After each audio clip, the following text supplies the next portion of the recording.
Just give me a second.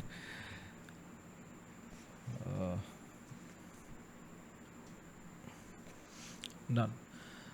तो शुरू करते हैं. वेलकम बैक तो बोलना नहीं चाहिए वैसे. Welcome to my new channel. मैंने वेलकम बैक और वेलकम मैंने क्यों बोला बेसिकली मैं बता देता हूँ. इससे पहले मेरा एक चैनल था. जो लोग मुझे जानते हैं, अगर आप मुझे फॉलो करते हैं तो आपको पता होगा. इससे मेरा पहले एक चैनल था और उस पर मैं व्लॉग्स वगैरह शूट किया करता था. But due to some circumstances and कुछ रीजंस की वजह से मुझे वो छोड़ना पड़ा. अब व्लॉग्स फिर से कंटिन्यू करना, it's not, I don't think it's now time to continue those vlogs. I will continue, like I'll shoot some vlogs and upload those vlogs on that channel. Try करेंगे उस चैनल को revive करने का. But तब तक के लिए ये चैनल पे काम करते हैं. इसके ऊपर मैंने थोड़ा खर्चा करा है. आई थॉट कि क्यों ना एक अच्छे लेवल पे कुछ अच्छी वीडियोस बनाई जाए, ताकि कुछ अच्छा कंटेंट, कुछ अच्छी पॉजिटिव थिंग्स, कुछ वैल्यूज़ मैं आपकी लाइफ में, प्लस जब मैं आप लोगों को वो चीज़ बता रहा हूँ उसके साथ साथ कुछ चीज़ें मैं भी सीख सकूँ. राइट. तो उसके लिए मैंने सोचा कि क्यों ना एक ऐसा फॉर्म, एक ऐसा कंटेंट बनाया जाए जिससे आप लोगों को थोड़ी सी, मतलब आप लोगों को कुछ वैल्यू ऐड करवाई जा सके उस कंटेंट से. So that's why all this setup जो आप देख रहे हो, ये माइक देख रहे हो, जो आपको नहीं दिख रहा है. मैं कभी ब्लॉग शूट करूँगा तो उसमें दिखाऊँगा मेरा पूरा सेटअप, मैंने कैसे बना रखा है ये. सो स्टार्ट करते हैं. बेसिकली ये चैनल क्या है. तो बेसिक जैसे मैंने आपको बताया कि ये चैनल है कुछ वैल्यूज़ ऐड करने के लिए और कुछ चीज़ें सीखने के लिए खुद के लिए. राइट. मैं खुद कुछ चीज़ें सीखना चाहता हूँ, खुद कुछ चीज़ें एक्सप्लोर करना चाहता हूँ. So this is the best way to explore. और मैंने सोचा कि एक्सप्लोर करते हैं, कैसे करते हैं. आगे जाके मैंने बहुत कुछ सोचा है इस पॉडकास्ट ऑब्वियसली पॉडकास्ट भी सोचा है, बहुत सारी चीज़ें सोची हैं. टाइम के साथ साथ और कंसिस्टेंसी के साथ साथ हम ये सारी चीज़ें सीखेंगे. Let's come to the main point कि आज का ये वीडियो किस बारे में. सो आज का ये वीडियो जो है वो है, मैंने सोचा है कि स्टार्ट किससे करें. पहले मैं बहुत टाइम से सोच रहा था कि स्टार्ट क्या करूं. सेटअप ले लिया, सारा कुछ बना लिया, अब स्टार्ट कैसे करना है इस चीज़ को. तो स्टार्ट करने के लिए मैंने सोचा why not start with the basic thing. वो बेसिक थिंग क्या है कि हम सबको पता है कि हमें बुक्स पढ़नी चाहिए, बट हम पढ़ते नहीं हैं. सब मैं मतलब आई थिंक कि 90% लोगों को ये पता है कि हमें बुक्स पढ़नी चाहिए, बट हम पढ़ते नहीं हैं. राइट. मैंने सोचा कि क्यों ना बुक रीडिंग से शुरू किया जाए. बुक रीडिंग एक बहुत अच्छी चीज़ है. अगर आप लोगों को कुछ चीज़ें अच्छी लगें तो डू लेट मी नो उस बुक रीडिंग की वजह से. और ऑब्वियसली जब मैं वो बुक रीड कर रहा हूँ तो मैं भी बहुत कुछ सीख रहा हूँ, तो साथ मिल के सीखते हैं. और फिर मैंने सोचा कि कौन सी बुक पढ़नी चाहिए. And then I thought about कि व्हाट अबाउट लाइफ भी तो है, हम उसको जी रहे हैं. तो स्टार्ट करते हैं कुछ लाइफ के ऊपर. लाइफ बहुत बड़ी चीज़ है, तो लाइफ पे क्या शुरू करना चाहिए. तो आई थॉट कि लाइफ पे शुरू करना चाहिए. तो the basic thing that every human being knows कि लाइफ एक बहुत बेसिक प्रिंसिपल पे चलती है. वो है कुछ रूल्स हैं, कुछ डिसिप्लिन्स हैं, कुछ नेसेसिटीज़ हैं. हमें उनके ऊपर अपनी लाइफ को निकालना होता है. तो the best book I got to know is this one. मैं पढ़ लेता हूँ. It's from Jordan B Peterson. सब लोगों को उनके बारे में पता होगा. He is the man. Right. अगर आपको दिख रहा है तो राइट. तो he is the man. He is Jordan B Peterson. World famous हैं काफ़ी, अपनी चीज़ों को लेके चर्चा में रहते हैं. और इनकी ये जो बुक है, मैं जब इसको पढ़ रहा था, मतलब अभी तक वैसे मैंने पढ़ा नहीं है, लेकिन जो इसका बाहर का आउटलाइन देख रहा था, it says the multi million copy best seller. और इस बुक का नाम है 12 rules for life, an antidote to chaos. Life के ऊपर कुछ सोच रहा था, लाइफ के ऊपर कुछ बुक ढूंढ रहा था, जॉर्डन बी पीटरसन का नाम आया, ये बुक सामने आई, एंड आई थॉट कि आप लोगों के साथ शेयर करना चाहिए. स्टार्ट करते हैं बुक रीडिंग से. एंड यार मैं आपको सबको बता रहा हूँ, मैं कॉन्टेक्स्ट वगैरह नहीं पढ़ता हूँ जब भी मैं बुक पढ़ता हूँ, क्योंकि मुझे ही ऐसा लगता है कि यार कॉन्टेक्स्ट नहीं, हमें स्टार्ट चैप्टर से करना चाहिए, क्योंकि थोड़ा इंटरेस्ट बन जाता है, राइट. तो आप लोगों के साथ अगर मैं शुरू कर रहा हूँ तो आई थिंक कि हमें सीधा चैप्टर से शुरू करना चाहिए. एंड मुझे बता देना कमेंट्स में कि अगर आपको चैप्टर से शुरू करना है या आपको कैसे शुरू करना है. तो मैं तो शुरू कर रहा हूँ. Done. And just give me a second.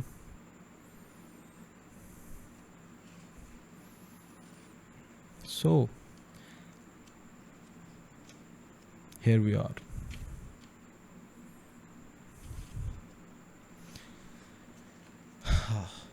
We are starting with rule number 1. अगर आपको दिख गया तो स्टार्ट करते हैं, ठीक है. सो rule number 1, stand up straight with shoulders back. सबको पता है इस बारे में, ठीक है. मैं यार हिंदी में कमेंट्री नहीं करूँगा वरना वीडियो और ज़्यादा लंबी होती जाएगी, ठीक है. तो मैं इंग्लिश में ही रीड करूँगा. I will try to read slow ताकि आप लोगों को समझ आ सके, और इस तरीके से पढ़ने की कोशिश करूँगा कि मैं ज़्यादा गलतियाँ भी ना करूँ. मैं कोई बहुत अच्छा रीडर नहीं हूँ. It's just a start. I hope you cope up with me, right. So let's just start. So rule number 1, the chapter 1 is stand up straight with your shoulders back. Lobsters and territory. This is the starting point. Okay. If you are like most people, you don't often think about lobsters unless you are eating one. However, these interesting and delicious crustaceans are very much worth considering. Their nervous systems are comparatively simple, with large, easily observable neurons, the magic cells of the brain. Because of this, scientists have been able to map the neural circuitry of lobsters very accurately. This has helped us understand the structure and function of the brain and behavior of more complex animals, including human beings. Lobsters have more in common with you than you might think, particularly when you are feeling crabby. Lobsters live on the ocean floor. They need a home base down there, a range within which they hunt for prey and scavenge around for stray edible bits and pieces of whatever rains down from the continual chaos of carnage and death far above. They want somewhere secure where the hunting and the gathering is good. They want a home. This can present a problem. Since there are many lobsters, what if two of them occupy the same territory at the bottom of the ocean at the same time and both want to live there? What if there are hundreds of lobsters are all trying to make a living and raise a family in the same crowded patch of sand and refuse? Other creatures have this problem too. When songbirds come north in the spring, for example, they engage in ferocious territorial disputes. The songs they sing, so peaceful and beautiful to human ears, are siren calls and cries of domination. A brilliantly musical bird is a small warrior proclaiming his sovereignty. Take the wren, for example, a fall feisty insect eating songbird common in North America. A newly arrived wren wants a sheltered place to build a nest, away from the wind and rain. He wants it close to food and attractive to potential mates. He also wants to convince competitors for that space to keep their distance. Next topic, birds in territory. My dad and I designed a house for a wren family when I was 10 years old. It looked like a Conestoga wagon and had a front entrance about the size of a quarter. This made it a good house for wrens, who are tiny, and not so good for others, larger birds, who couldn't get in. My elderly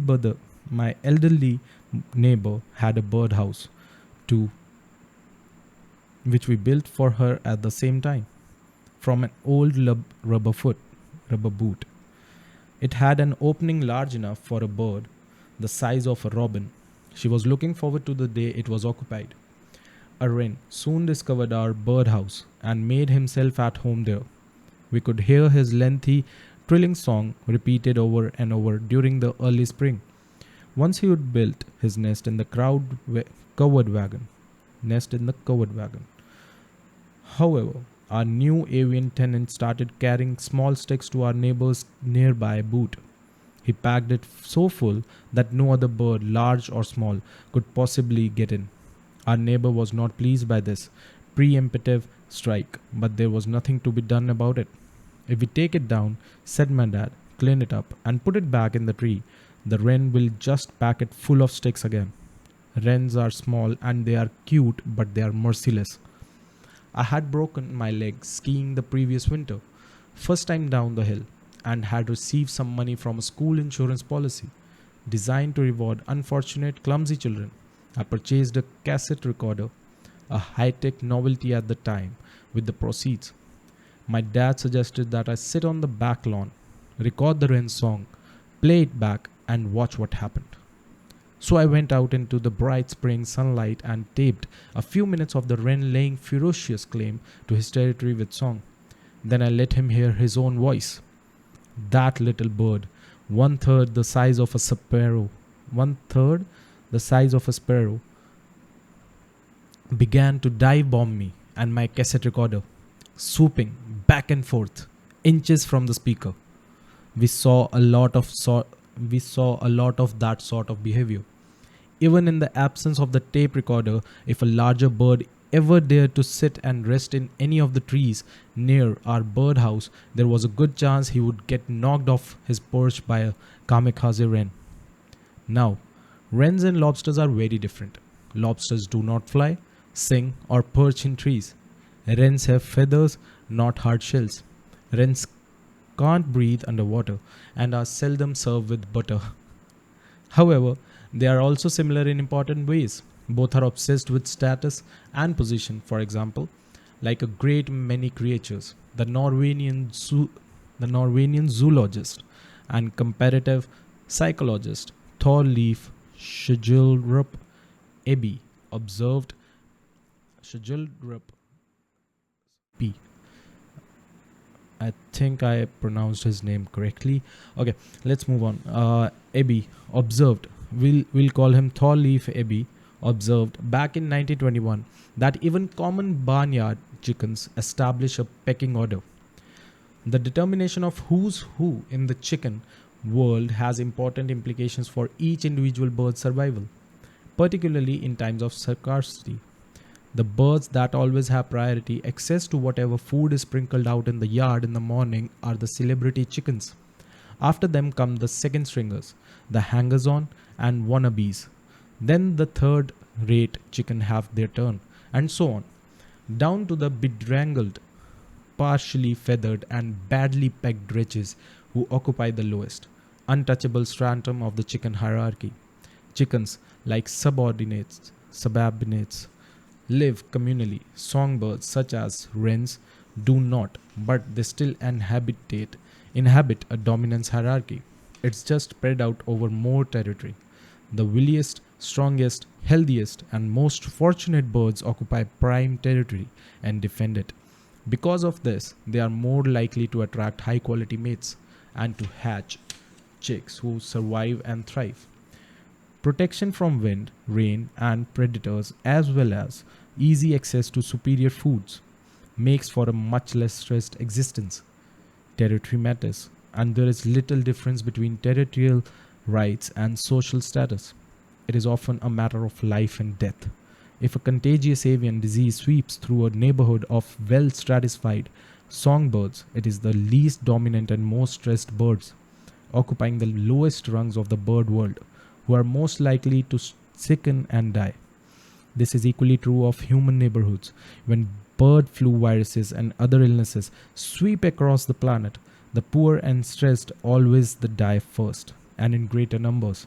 They are also much more susceptible to non-infectious diseases such as cancer, diabetes, and heart disease. When the aristocracy catches a cold, as it is said, the working class dies of pneumonia.